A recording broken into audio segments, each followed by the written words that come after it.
Hello and welcome to the Hard Folk Podcast. My name is Matt Gower. I'm joined today by John Stubbings. He's the author of a new book called The Devil Is In It, A History of the American Acoustic Guitar. We had a little bit of audio difficulty on my end, so just bear with me, but John is a really good question answerer, so I think that it turned out well overall. Enjoy.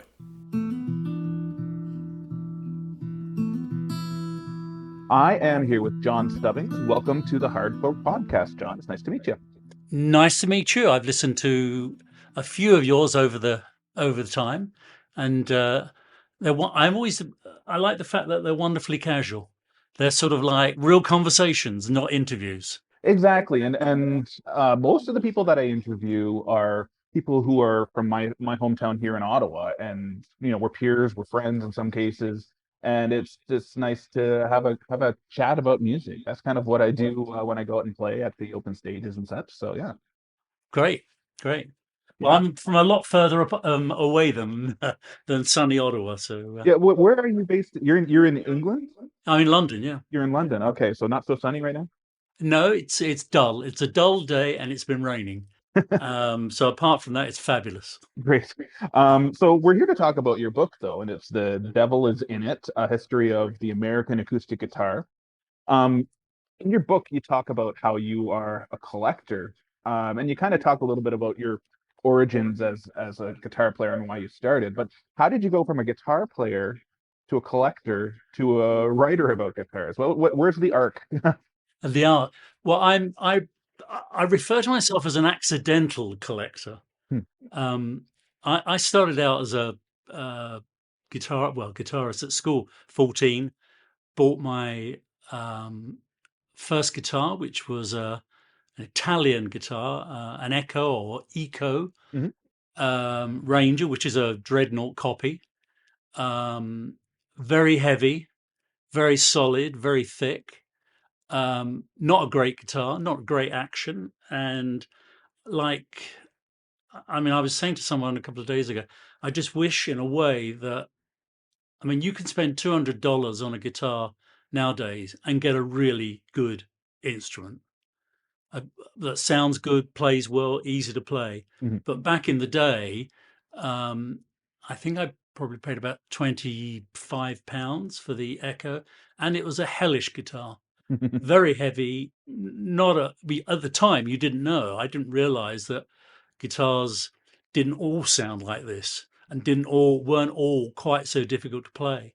So that was my first guitar, and I started playing, as I say, when I was at school. Um, and then after I left school, I joined a couple of folk bands, and the band I was in called Hard Times, a little linkage There you beyond. We played miserable music. We played songs of work and depression and hard times and difficult times. A lot of Woody Guthrie. go. So we were playing, I suppose, Americana, which back in the mid 70s obviously wasn't called that. It was just called folk. Um, and I suppose over the years, I sort of really enjoy playing for my own pleasure. I mean, I enjoyed, we wrote material, and we did, we actually had there was a period when I was working in advertising, and I was still playing in a couple of bands, couple of groups. And my boss said, you're going to have to make a decision as to whether or not you want to be a musician or you want to work for the man or work in advertising. And I thought, well, the odds of me making a living out of playing music were very, very limited. And he was a frustrated jazz musician, and he said, I love playing trumpet and doing gigs. He said, but the trouble is, it's not compatible with a regular office job, especially a hard office job. So I gave up and I made playing guitar my hobby. Mm. And I suppose I probably had two guitars, and then my partner and I had a child, and I decided that I was going to possibly take up the guitar again. as I was awake at 2 in the morning, rocking my child to sleep. And I thought I could play some lullabies. And that's when and I was making a little bit of money. So I decided I wanted a better guitar. I think at the time I was playing an Ovation Balladeer, Okay. which was a great guitar if you were playing on stage and you needed to plug in, but it was the wrong guitar for me. It's difficult to play on your lap because it's round and it's constantly slipping down, and again, it doesn't have great sound unless you're plugged in. Right. So I then decided I want a better guitar, and I'd always heard about Martins and I'd seen pictures of Martins and I'd seen musicians playing with Martins. So I decided I'm going to get myself a Martin guitar, which at the time, even then, which would have been I suppose, the beginning of the 90s, they were still only really guitars that professionals played. They were expensive in the UK, Hmm. and you just didn't see them very often. And I found a store up in the middle of the country, and I bought myself a um, a 0021 Martin 0021, which at the time was a lot of money. Um, and I brought it home, and it was great. But there was some nagging thing in my head, um, and it was that the other guitar I played in the store was a Martin 0042, which is, and I still have. That's the one. Um, and it was just beautiful, and I decided I had to have it. And I went back and part exchanged the guitar I'd bought only 2 weeks earlier Hmm. for that Martin. And I suppose that was the beginning of the not the collecting bug, but the acquisition bug. Sure. Which I think everybody gets. Yeah. And then by uh, 2015, 2014, 2015, I was just waiting for the delivery of my 15th guitar. And I realized that I had the acquisition bug, and but I hadn't set out to collect guitars.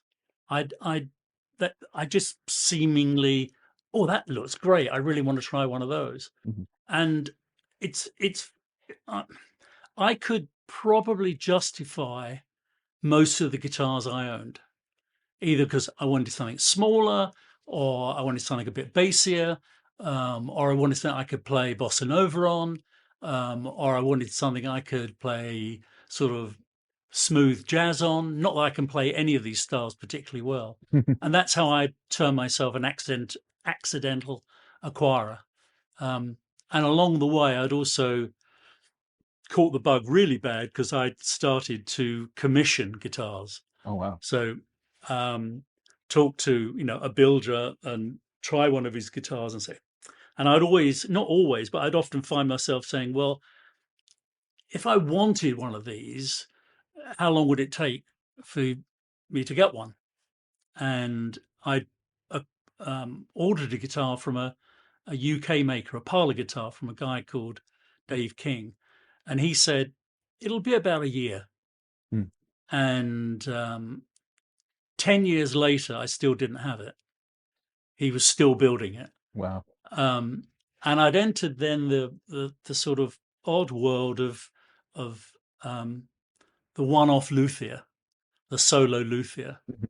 Um, and while some of them are incredibly reliable and they build exactly when they said they'd build it, very often you do end up waiting because things get delayed or they get depressed and decide that they don't want to build the guitars anymore. So I was sort of quite interested in this world. Coincidentally, I then sort of started talking to other guitarists. I don't know many guitarists. I mean, I don't. I'd stopped playing in bands, so I was just sort of my own. And you'd stumble upon someone, you'd meet someone Mhm. at a party. Oh yeah, I play guitars. And I remember I'd always ask them, "Oh, how many guitars do you have?" And you'd always see this look on their face, and they're normally males, Mhm. not exclusively, but they're normally guys. And it would be a sort of what's the acceptable answer? And they'd sort of say, oh, I don't know, half a dozen, 6, 7 maybe. And then I'd see them a little bit later, usually when they were away from their partner. And I said, so how many guitars have you got? And they'd say, 25. I said, how'd you get 25? He said, I don't know. I said, where'd you get, does your wife not know?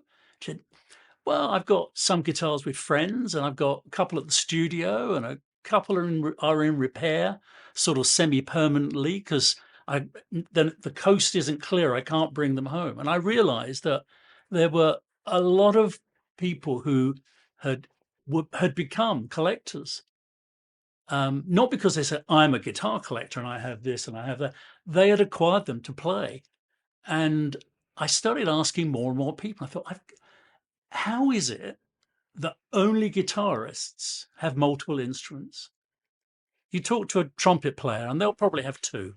The first really good trumpet they bought, and maybe an old one that they really loved, and that would be about it. Certainly talk to pianists and they'll own, an acoustic piano and a keyboard. Talk to flautists, one or two. Violinists, one or two. So I think, why is it? How is it that the guitar has got such a hold over these people?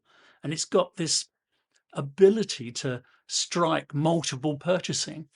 And I thought I'd start writing a book about guitar acquisition. Hmm.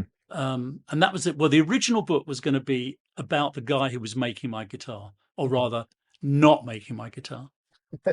Um, and then I thought, well, I'm quite interested in this whole acquisition thing. But I thought, why is the guitar unique in having this hold over people? And why is it the ubiquitous instrument? And in fact, it's the instrument that democratized music making, Hmm. because it is. I mean, you can teach yourself to play the piano, but it's usually you need a teacher at some point. But you can be taught or teach yourself to play the guitar quite easily, usually not very well, but quite easily. So I decided that's what I want to learn. I want to understand how this sort of a little regarded instrument that was the Spanish guitar, how it had become so ubiquitous. Why is it in so many households? Why do people have so many examples of it?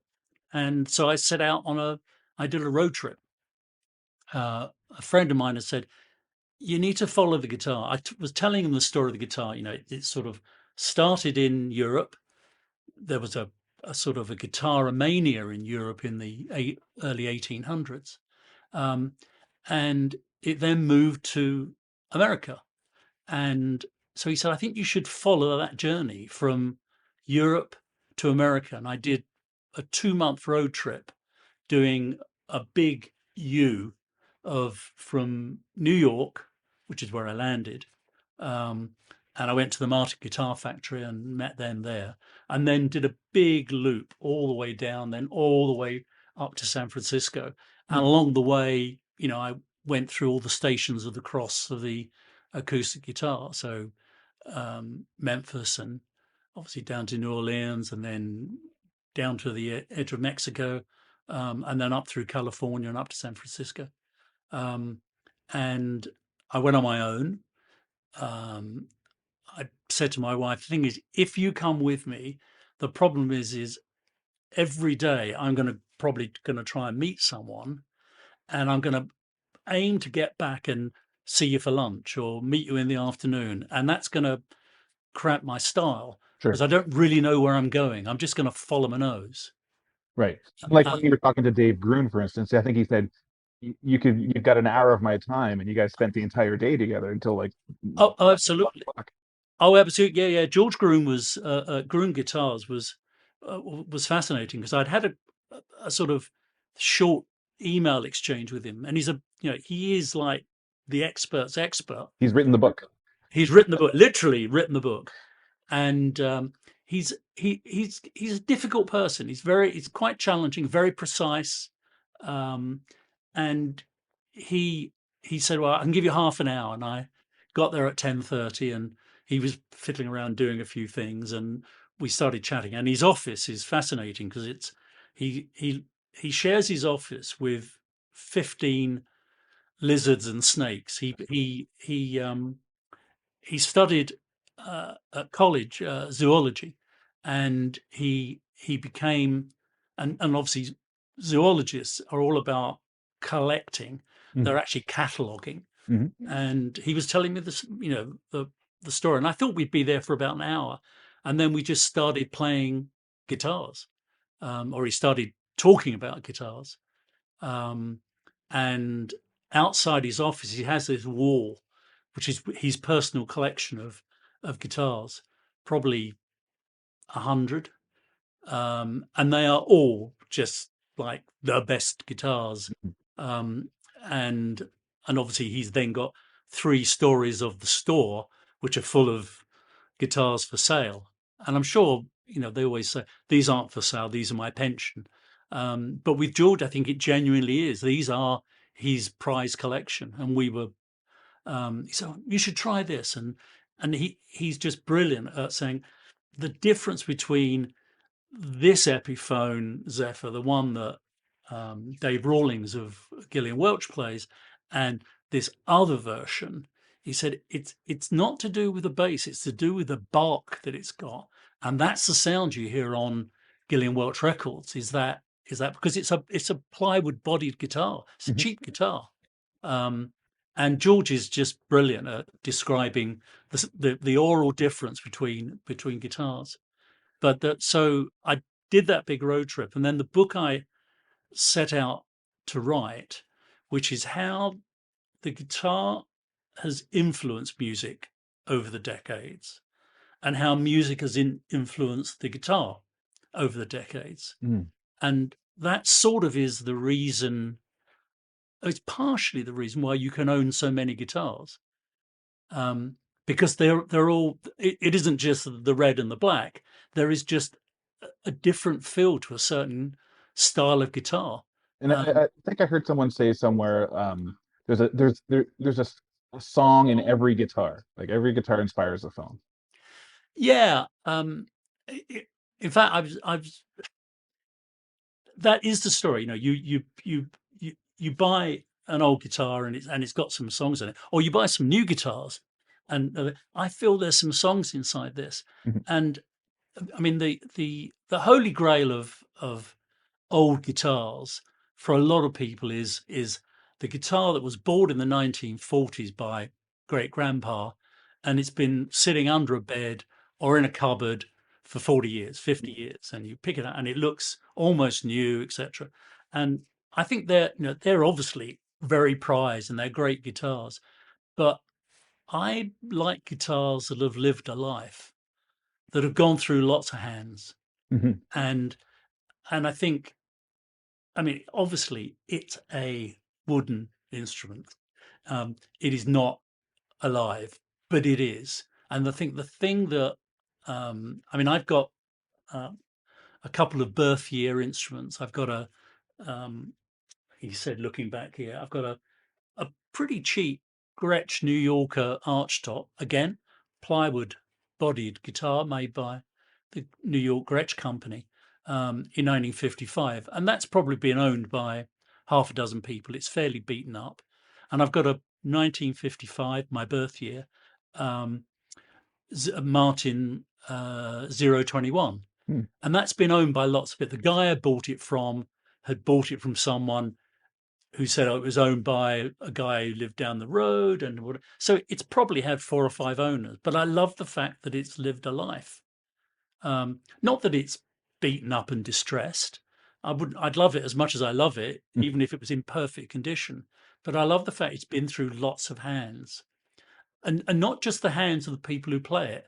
I like the fact that it might have been bought by someone as a gift for their daughter, and she never took to the guitar, so Yeah. it sat in a cupboard for 4 or 5 years. Mhm. But I like the fact that it would have gotten something from that passive ownership of I know, the little girl who never really took to the guitar, Yeah. um, and then it went on the road with someone, and maybe it was a backup guitar for someone. And I love that idea about how the instruments take on character, and that's sort of quite an important thing for me. And with solid wood guitars especially, like acoustic guitars in particular, the more you play it, the better the sound improves over time. It opens up. It makes the guitar sound better. And if it's just been sitting under a bed forever, like it's might not have been touched, but it wouldn't sound good as if someone had treated it a little bit more rough, you know? Yeah, and I love the way that guitars. I mean, I sometimes when I had a lot, I've got rid of a lot of instruments because I sort of realised that at some point I'm not going to be here, and I don't want my family to have to be stuck with these instruments. Because as we know, guitars are easy to buy, Hmm. but sometimes a little more difficult to dispose of. Hmm. Um, and so I I've often had guitars that somehow I just haven't played for a while. And I do have my guitars hung up. Um, but if they haven't been played for a while, when you get it down and it starts warming up, the sound definitely changes. There is some alchemy there. Um, there's a lovely story that Joni Mitchell used to tell. Her first Dreadnought D28 she bought from a army captain That's right. who'd taken it to Vietnam, Hmm. and apparently he was out on manoeuvres, and their encampment got shelled, and he said that he had two guitars. He had a small guitar and he had this Martin with him, and he said the tent he was away. He said, which was great because it means I didn't die, and the small guitar got completely blown to smithereens. But the Martin sort of got saved. It got stuck under something, and she always used to swear that you could smell the cordite um, inside the guitar. But that was a lucky guitar. And that's a story right there. Yeah, yeah, absolutely. Well, there's a song right there, although rarely for Joni Mitchell. She never wrote a song about it. Um, but there is, there is, you know, a well-storied guitar is important. But what I wanted to do in the book was I'd so I originally I self-published the book. So I'd spoken to a few publishers Hmm. and said I was writing this book, and it was a history of the American acoustic guitar, because as we know, the acoustic guitar is fundamentally an American invention. It's an American development because it took, X bracing, which is the way that guitars are braced these days, was created by a German immigrant,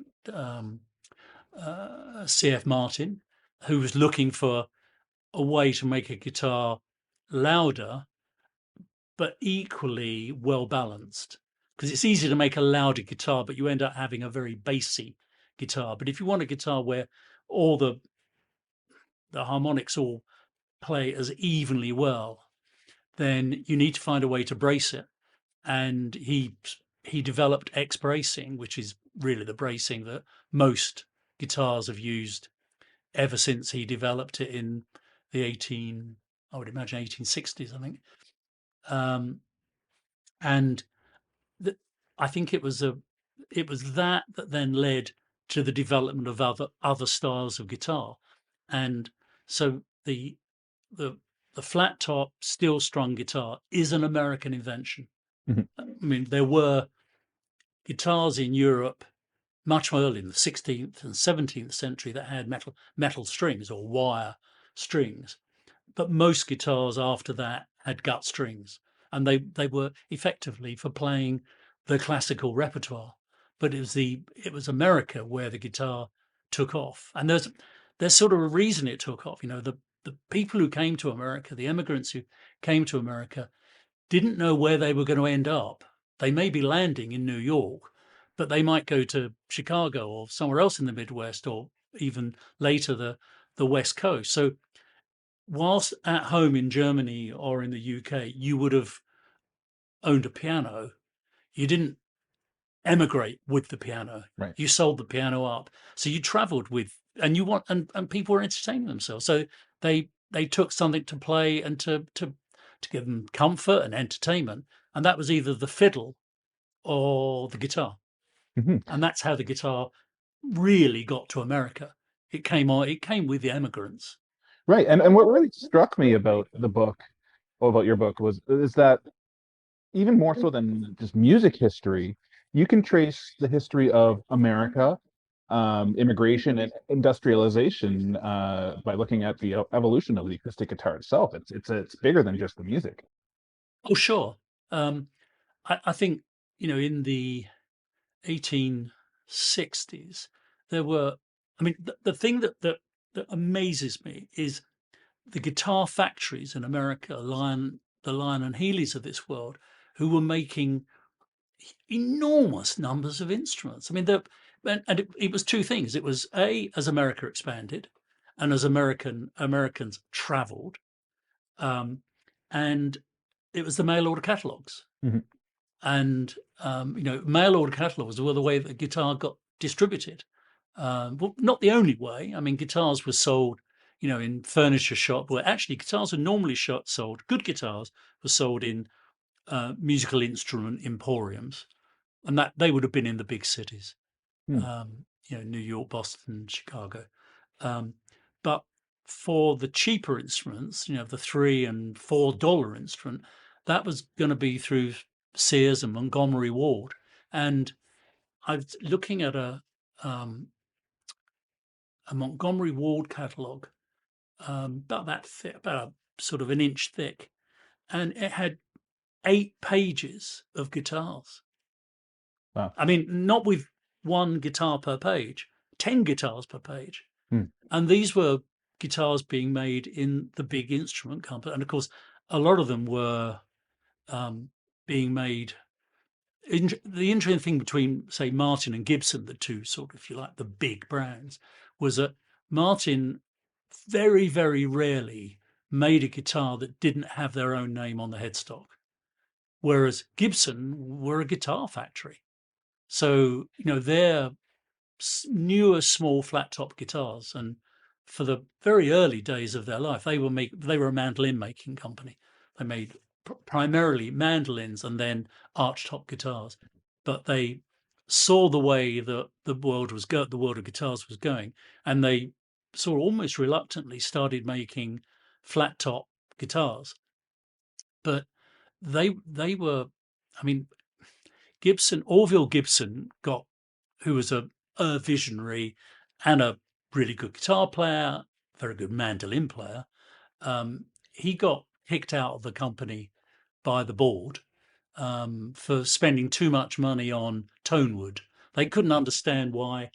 They would confront him and say, "Well, lumber is. I can buy lumber for 35 cents uh, for 10 feet or 20 feet of lumber, but you insist on buying lumber at $5 for the same amount. Why can't you just buy cheaper wood?" And he was stuck with a board of directors who had no appreciation of what makes a great guitar or how to make a guitar. What they thought they were, by buying the company from Orville, that what they were doing is they were getting on the the the road for the expansion of the guitar, and they thought they were going to make a lot of money out of it, and effectively they did. But the way that Gibson often made guitars, they would make 20 or 30 guitars with no branding, and it would depend on how many Cal Croydon guitars were ordered by their wholesaler, Mhm. how many uh, K guitars, how many, and they had so many brands, and effectively the branding was often just, well, you just stamp a different logo on the top. So they were a guitar manufacturer, um, whereas Martin were guitar makers. Now we've got only about 3 minutes left, so maybe I don't know if this is going to be a fair question or not, but because of the lack of time. But how do you think the acoustic guitar will evolve over the next century, the next 100 years or so? That's a big question. I I think it'll continue going. I mean, something like 65% of all guitars that are made in the world, sorry, of all acoustic guitars that are made in the world today are made in Indonesia by one company. Mhm. 65%. And they are extremely good guitars. That they guitars from the Far East are no longer horrible things. Right. They have perfected making great guitars, but there will always be, I think, a hunger for something that's beautifully handcrafted. Mhm. Um, and there's no doubt that America still leads the way in the development of guitars, and I think it could follow a different way. I mean, there's an enormous passion at the moment for guitars that are made in the same way that the great guitars of the 1940s were made, and I think that will continue f- for as long as people actually want to listen to music. And I sure hope it does. I'm enjoying the acoustic guitar. It's kind of had a bit of a renaissance in my life as well. Yeah. We've got less than 2 minutes left, so I'll just leave it at that. The book is The Devil Is in It, A History of the American Acoustic Guitar. And it's a really great read. I recommend people check it out. It's through the University of Texas Press. And yeah, I'm really enjoying it. I'm looking forward to finishing this very, very soon. Well, I'm glad you're enjoying it. It took me 5 years to write, and it was a pleasure to write.